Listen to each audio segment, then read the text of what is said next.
नमस्कार, जय हिंद। मैं आशीष रंजन आप सभी का एक बार फिर से स्टूडेंट मैजिक क्लब में स्वागत करता हूं। और आप देख रहे होंगे ये हम लोगों की कर्म भूमि है। यहाँ पे गांधी मैदान, थोड़ा घुमा दीजिए इधर-उधर।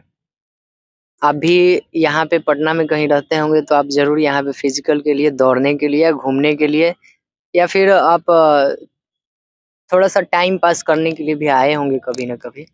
तो आज बहुत दिनों से लड़कों लोग का भी कमेंट आ रहा था कि सर जिनका-जिनका निकला है उनसे थोड़ा अ, उनका स्ट्रैटेजी क्या था दरोगा बनने का। तो उसी को लेकर के अभी हम लोग आए हैं यहाँ पे। अभी एक-एक करके हम सारा से इंटरव्यू लेंगे। मतलब सबसे पूछेंगे क्या-क्या कठिनाइयों का सामना करना पड़ा है। सबसे पहले हमारे साथ बैठी हैं ये गया जिला की रूपाली। ऐसे ही अपना इंट्रोडक्शन खुद देंगे। सबसे पहले तो आपको दरोगा बनने के लिए बहुत-बहुत शुभकामनाएँ हमारी तरफ से और पूरा एसएमसी की तरफ से। बहुत-बहुत शुक्रिया सर और आपका बहुत-बहुत आभार। अच्छा, चलिए तो सबसे पहले आप अपना परिचय देंगे। जी, मेरा नाम रूपाली प्रसाद है, मैं गया जिला से हूँ और यहीं पटना पुलिस लाइन में as a Bihar police constable posted हूँ। तो आप समझ सकते हैं ये कांस्टेबल में जॉब कर रही हैं। उसके बाद ये दरोगा निकले हैं। तो कितना कठिनाइयों का सामना करना पड़ा है अब इन्हीं से जानेंगे। बाकी बुक वुक के स्ट्रैटेजी भी अपने लेवल पे ये बताएँगे। तो लड़कियों लोग थोड़ा-सा ध्यान से सुनिएगा इसको, ठीक है? तो आप कांस्टेबल में हैं उसके बाद भी आप दरोगा बने हैं। तो कांस्टेबल का तो नौकरी टफ होता है, उसमें ड्यूटी भी बहुत ज़्यादा लगती है। तो उसके उसके साथ आप कैसे मतलब इतना हैंडल करते थे? सर वो डिपेंड करता है कि आप कैसे टाइम मैनेज करते हैं। हर डे ड्यूटी लगने के बाद 9 घंटे 10 घंटे बॉडी एकदम बिल्कुल थक जाता था, लेकिन फिर भी एक मन में था कि नहीं पढ़ाई करना है, आगे बढ़ना है। चूँकि इससे पहले 2446 वाला में मैं अनफॉर्च्यूनेटली हाइट में छँट गई थी, नहीं हो पाई थी। तो इस बार मेरे लिए गोल्डन चांस था क्योंकि इस बार हाइट कम किया गया था और मुझे लगता था कि अब इस बार नहीं तो फिर अभी नहीं तो फिर कभी नहीं। तो मुझे जब भी वक़्त मिलता था ड्यूटी के दौरान मैं मोबाइल से पढ़ते रहती थी, टेलीग्राम पे सेट लगाते रहती थी, मोबाइल में कुछ डाउनलोड करके पढ़ते रहती थी, यूट्यूब देखते रहती थी, कुछ-कुछ लूसेंट पूरा डाउनलोड कर ली थी मोबाइल में ताकि अगर मैं मुझे घर पे टाइम ना मिले, तो मैं मोबाइल पे पढ़ सकूँ। इसी तरह मतलब फिर घर पे आती थी, घर पे पढ़ाई करना होता था, तो वही ड्यूटी के दौरान इसी तरह से मेरा स्टडी हुआ है और मोटिवेशन भी बहुत मायने रखता है इंसान के लिए, चाहे वो फैमिली से मोटिवेशन हो या घर से मोटिवेशन हो या समाज से हो या फिर आप जैसे टीचर्स का हो। तो बहुत-बहुत थैंक यू कि आपसे भी मुझे बहुत मोटिवेशन मिली है और मैं अपने पूरे फैमिली का भी धन्यवाद करना चाहती हूँ क्योंकि खासकर मेरी मम्मी मुझे बहुत सपोर्ट की है। ऑलवेज़ मैं ड्यूटी से आती थी, "बेटा पढ़ो, बेटा थक गई हो, थोड़ा-सा आराम कर लो फिर पढ़ो।"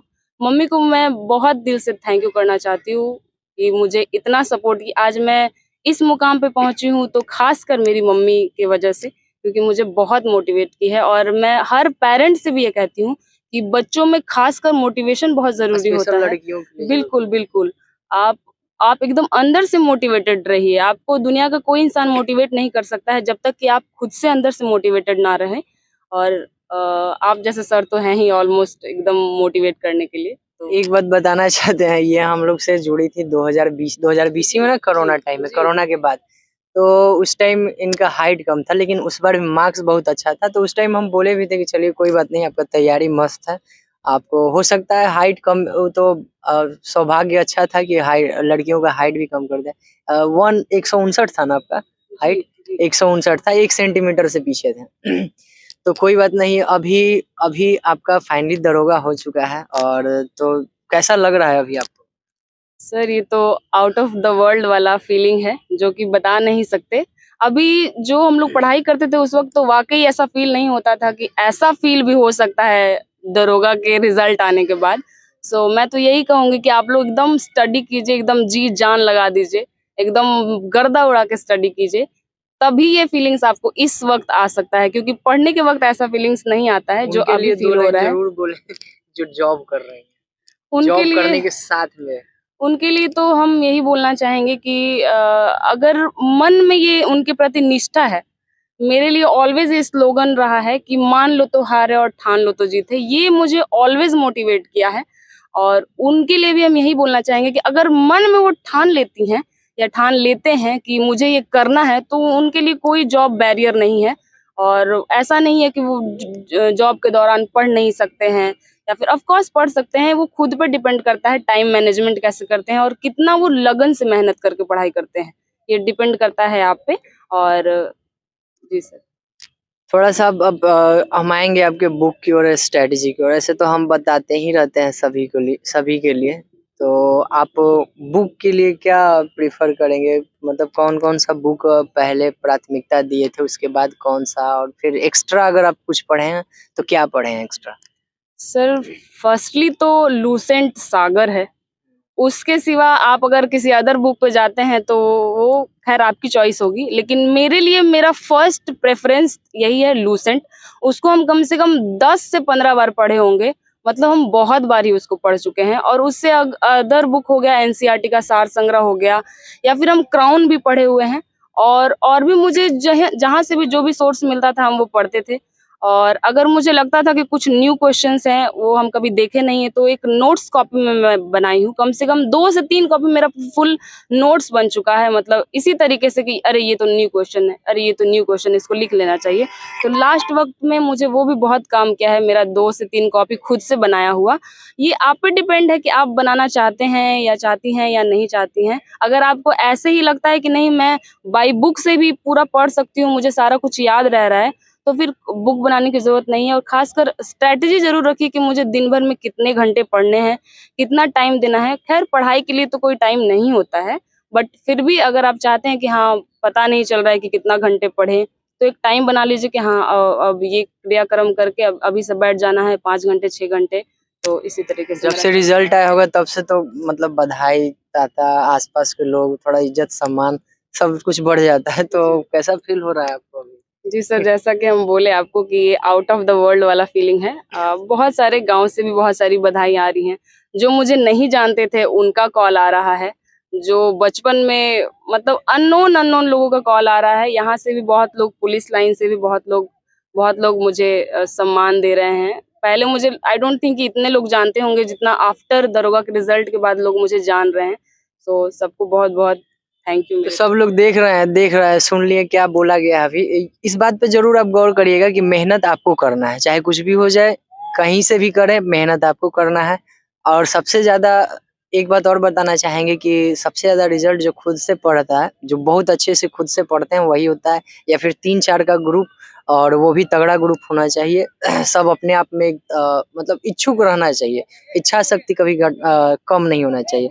तब जाके आपका रिज़ल्ट कहीं न कहीं कन्फर्म हो जाएगा। और प्रैक्टिस सेट भी आप लगाते रहिएगा। जब भी आप पढ़ लिए हैं, बोर हो रहे हैं, तो प्रैक्टिस सेट आप ज़रूर लगाते रहिएगा। और आखिरी में हम तो एक सवाल सभी लोग से पूछते हैं आखिरी में कि आप ठीक है जॉब तो हो गया, मिठाई कब खिला रहे हैं? सर। ज़रूर मिठाई सर, कब? आप ही का इंतज़ार था कि आप ट्रेनिंग से आएँगे तो मिठाई खिलाएँगे। ज़रूर अच्छा। मिठाई खिलाएँगे, ग्रैंड वाला पार्टी होगा, जैसा कि आपने कहा है, तो ज़रूर मिठाई तो ज़रूर। हम तो भाई खाएँगे, हम सबको खिलाए हैं तो हम भी खाएँगे ना। खाएँगे कि नहीं खाएँगे? अरे आप ज़रूर, मेरे पार्टी में आए थे कि नहीं आए थे? बिल्कुल, तो बिल्कुल। हम भी आपकी पार्टी में आएँगे। अरे आप तो मेन गेस्ट होंगे हमारे, मुख्य अतिथि हमारे पार्टी का होंगे, तो आपको तो 2-4 किलो मिठाई मुझे देना बनता है। 2-4 किलो तो नहीं खाएँगे, पेट तो मेरा छोटा है। बहुत कम ही खाएँगे। चलिए बहुत-बहुत बधाई आपको कि आप अच्छे पोस्ट पे आए हैं, अच्छा से समाज का मतलब जहाँ पे रहिएगा, आपके अंडर में बहुत सारे लोग रहेंगे, बहुत सारे आप पे आश्रित रहेंगे। जितने भी गरीब से गरीब होंगे या फिर अच्छे इंसान होंगे, उनकी ज़रूर आप अच्छे ढंग से मदद करेंगे। हम तो मतलब यही विश रहेगा हमारा। जी सर, मुझे आपसे भी बहुत मोटिवेशन मिलेगी। कहीं भी कुछ दिक्कत होगा तो मैं ज़रूर आपको कॉल करूँगी, या हमारे जो कलीग्स होंगे, बैचमेट्स होंगे, उनसे ज़रूर मदद लूँगी मैं। और हाँ, आपका बहुत-बहुत थैंक यू। आज कहीं न कहीं बहुत सपोर्ट मिला है आपसे मुझे। यहाँ आने के बाद एक आपका ही एक ऐसा इंस्टीट्यूशंस था जिसके वजह से मैं पढ़ पाई, आगे बढ़ पाई।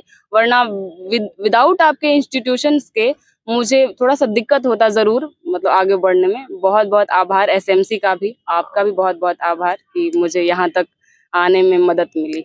हाँ, जैसे होता है ना कि देख-देख के देखने से वो एक कहावत है, कुछ हम अभी भूल रहे हैं कि संगत से गुण आत है, संगत से गुण जात है।